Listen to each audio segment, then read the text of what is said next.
What if I told you the most dangerous kind of narcissist isn't the loud one? Isn't the one you can see coming from a mile away? The most dangerous one is the quiet one, the one everyone else loves, the one who never raises their voice in public, but somehow always makes you feel like everything is your fault. That is the covert narcissist. And today I'm going to show you 8 signs you might be living with one of them right now. Hi, I'm Julie with Grace and Grit Reinvented. This channel is for anyone who's in a relationship that makes no sense, who feel crazy but can't explain why, whose partner seems wonderful to everyone else, except you. If that's you, stay right here. That's exactly what we're talking about today. You've probably heard the word narcissist. You picture someone loud, arrogant, obvious, talking about themselves constantly, where they went on vacation, what they ate last night at the finest restaurant, the new car that they drive, their latest watch, their coolest piece of jewelry that they have. That's an overt narcissist. A covert narcissist is very different. Think a spy. Think covert operation, because that's really what they're up to. They're a lot quieter. They're sneakier. They may seem humble even, or maybe very self-deprecating.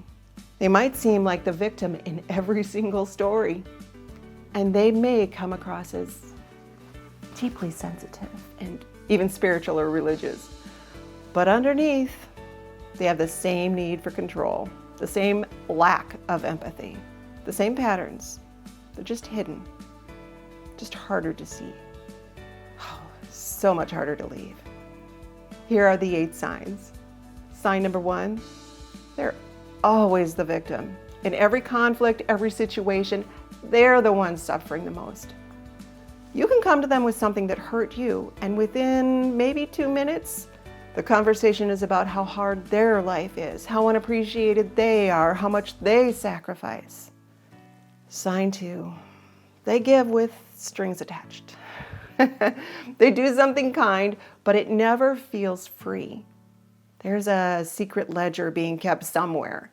And the moment you don't express enough gratitude, or you need something that they don't really feel like giving you, you will hear about that kindness again and again. Sign 3, they make you feel guilty for having needs. Your needs are always too much. You're too demanding, you're too emotional. And over time, you stop asking for things. You make yourself smaller and smaller to avoid the quiet disapproval.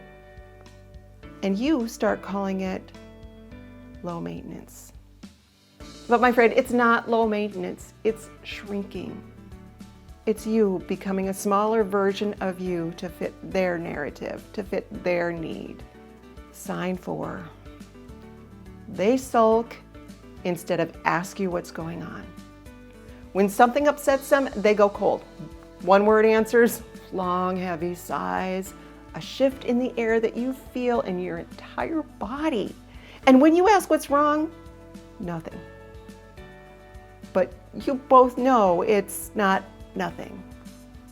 Sign number 5, they undermine your confidence quietly. Not with big insults, with small ones, like, are you sure that's what you want to wear? I just thought you were smarter than that. I'm only trying to help you. You know, those little comments add up to one message over time, that you're not enough. Sign number 6, they're never wrong, but they never fight about it. Instead of arguing, they gaslight. They revise history a little bit. They smudge the ink. They might say something like, I never said that, or you're just remembering it wrong. It didn't happen that way, or you're being a little too sensitive, don't you think?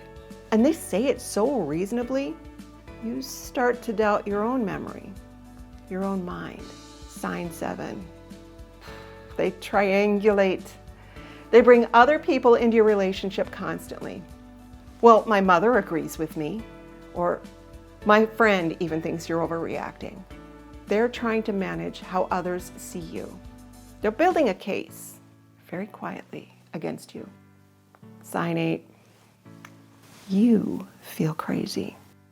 And this one breaks my heart every single time because it's nothing dramatic that's happened. There's no obvious bruises like in a physical fight where somebody punches you in the eye and you get a black eye, or there's, they throw a beer bottle at you and you get a gash on your cheek. It's nothing like that. The wounds that you get are emotional. They're deep inside your psyche. They're not obvious bruises. There might not even be screaming, but you feel absolutely depleted. You're confused, you're lost, you're like a shadow of the person you used to be. When you feel like that, that is covert narcissistic abuse, my friend. Here's why covert narcissism is so hard to identify. To the outside world, they look wonderful. People have been telling you, how did you land that one? They are just amazing. I wish my husband, I wish my wife were just like that. They look sensitive and patient, thoughtful, and that gap between who they are in public and who they are in private, that gap is the crazy making. You start to think it's you because everyone else sees this good person. Why can't you? It's because you live with them and you see what no one else sees. I lived this and I know how alone that feels. Nobody believed me except for my two sisters, and I couldn't go to them with every little thing. The confusion that you feel now is not a character flaw. It's a symptom of what's being done to you. The narcissist can pretend for a little bit that they've changed or that they're kind or that they're nice, but eventually that mask will slip. They can't be that good person for long because that's not who they are. Their structure is not healthy, and that's not your fault.